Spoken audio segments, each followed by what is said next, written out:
Yo guys, good morning mga boss. Punta ako ng LTO guys. Paparehistro ko tong sasakyan na to kasi medyo na-delay na to mga boss.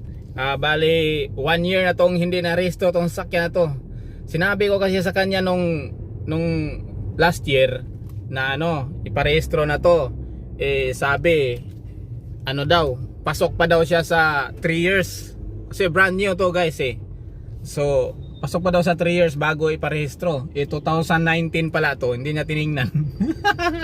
2019, 20, 21, 22. Dapat 2022 i-registered na to. 23 na ngayon. So late na siya ng 1 year. So hindi ko alam mga boss kung magkano yung penalty nito. Grabe naman traffic nito.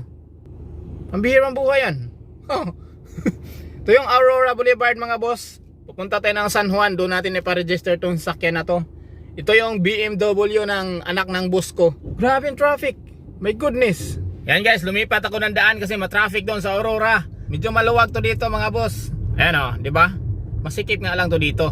Pero okay lang at least hindi matraffic. Asos Mario Joseph, matraffic din doon Naku, sikip din pala doon, ang traffic din. Ang bihirang buhay to. Hala, ang haba din ng traffic doon Tapos yun doon naman, matraffic din. Nakaliwa tayo dyan. My goodness, ano nangyari? Ba't ganito ka traffic?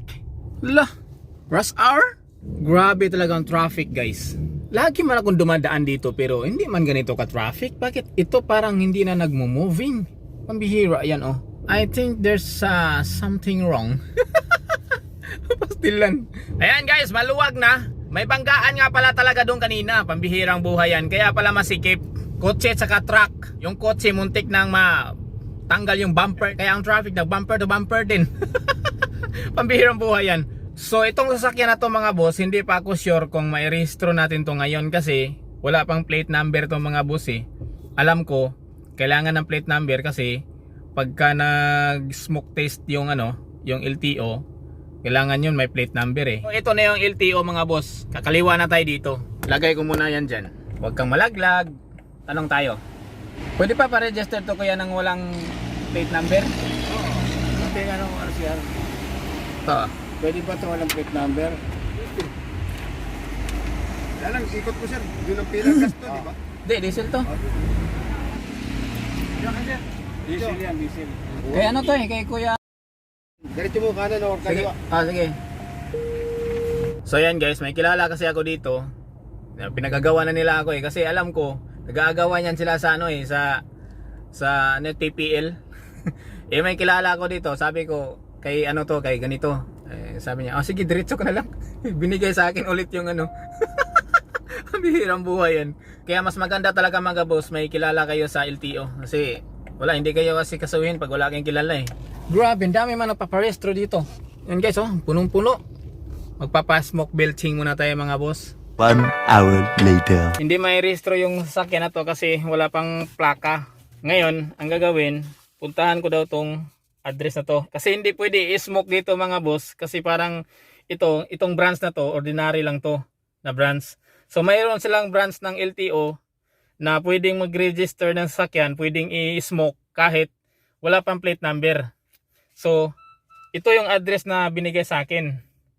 Ito, sa may Kalintong daw. Nakalagay dito, kinetic emission testing inspection. Yan. So, dadalhin ko to doon guys. Yung sasakyan, doon ko to ipa-smoke. Tapos, babalik ako dito. Yes, hindi ko alam yung lugar na yon. Kailangan ko mag-waste. Gamitin ko tong cellphone na to, pang-waste. Kasi wala akong ibang cellphone mga boss So, patayin ko muna to. I-waste ko muna mga boss. Hindi na tayo makapag-video papunta doon. Pagdating na lang natin doon, saka na natin i-video. Pag na-smoke na doon, dalhin ko ulit dito. Tapos dito na natin ipa-register. Babay na muna! Yan guys, nandito na ako sa Lamayan Street sa Mandaluyong mga boss. Tanong ko muna kung saan yung smoke. First time ko dito mga boss. Mabirang buhay yan. Baba muna tayo. Tanong natin. Saan yung smoke ya? Hindi kami magpapalito din. Smoke lang. Okay lang ba dito magpa-smoke lang? Pero may rito na rin kami dito. Mayroon na rin. One stop na kami. Nakabagaling. San Juan. Pabalik ako doon. Mission mo lang. Mission na lang Ikot mo yung motor. doon. Ikot. Okay, doon. Ikot. Ikot mo ako muna. Babalik ka. Okay, sige. Ikot sa kabila guys. Daming barya niyan kuya. Ikot tayo, ikot. Doon sa kabila pala yung pasukan. Mali yung pinasukan ko. Pambirang buhay yan. Lagyan natin yan dyan guys. Doon guys sa kabila. Op! Mali itong pinasukan ko pala. Pero ang laki kasi ng arrow nila eh. Kaya din dyan ako pumasok. Dito pala. Smoke. Yan dito. Yun oh. Op, dahan-dahan tayo. Baka mamaya.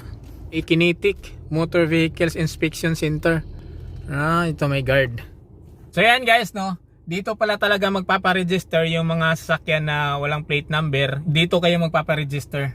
Kinetic Motor Vehicle Inspection Center. Diyan tayo sa loob magpa-smoke. Yan. Pwede na rin dito magpa-registered na talaga mismo yung sasakyan. Siguro dati wala. Kasi sabi ni Kuya kanina, yung nandoon, mayroon na rin sila. Na rin. So ibig sabihin dati wala siguro. Ngayon pwede na. So one-stop shop na siya. So yan guys, nakasombrero na ako mga boss. Tapos na ako. Yan, ang binayaran natin 672. Yan. Tapos ito yung result. Yan, pwede na to doon.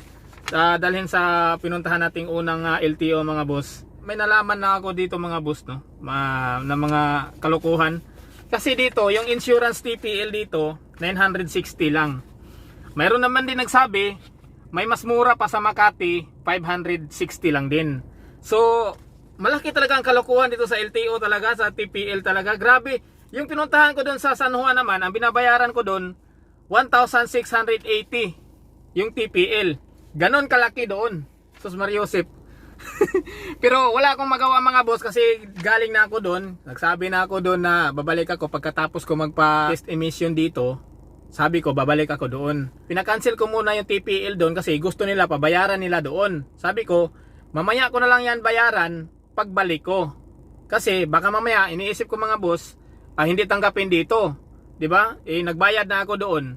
Siyempre hindi ko sasakyan to eh. Sasakyan ng anak ng boss ko to. Baka malintikan naman ako. Nagbabayad na ako tapos hindi naman pala ma-rehistro yung sasakyan, 'di ba guys? So senior ko, sabi ko i-cancel nyo muna yan. Babalik na lang ako kapag na test emission na yan sakyan doon. Tapos pagbalik ko dito saka ko nabayaran yan, di ba? Siyempre naisabi ko na doon mga boss bilang respeto naman sa kanila, babalik pa rin tayo. So yan, balik tayo mga boss. Kumpleto na to. Ngayon patayin ko muna to dito kasi magwiwis muna ako ulit. Okay guys, bye bye. Ayan guys, malapit na tayo. Balik ulit tayo dito sa LTO na pinuntahan natin kanina mga boss. Yan, alam ko na to dito, malapit na lang yun. Hindi na ako nag-waste.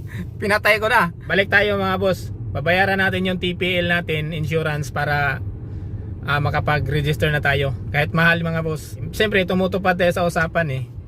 'Di ba? Na babalik ako kahit mahal sa inyo kasi sinabi natin babalik tayo eh. Uy, laki. Oh my goodness. Hey! Oh, wala na. Ako naman. Thank you. You know. Punta muna tayo doon sa insurance mga boss. Bayaran natin. Alam ko 1.6 yun eh. Grabe ang mahal. 1.6 yun. Samantalang doon sa pinuntahan natin 960 lang. Ito parang ipasirox ko pa to mga boss eh. Yan okay na. Punta na natin. Mag mask lang tayo. Yan guys. Bye bye muna. Yan guys. Nandito na tayo. Pila na tayo dito. Binigay ko na yung papers ko. Yan. Doon yung cashier. Ito yung binayaran natin TPL guys, 1,690. Samantalang doon sa kanina yung pinuntahan natin sa Mandaluyong 960 lang daw. So ang laki ng patong nila dito. So ayan guys, antayin na lang natin matapos tayo dito guys. Tapos na tayo. Ito na yung resibo natin, pinagbayaran. Okay. Balik na tayo sa bahay. Pag may pera talaga mabilis lang mga boss. Ay nako, Diyos ko, iwan ko na lang tong pera sa mundo mga boss. Ang birang buhay yan. So yan, hanggang dito na lang ako mga boss. Maraming salamat sa inyo. Sa mga bagong subscriber ko dyan, maraming salamat sa inyo mga boss sa tiwala ninyo. So yan, hanggang dito na lang. Bye bye.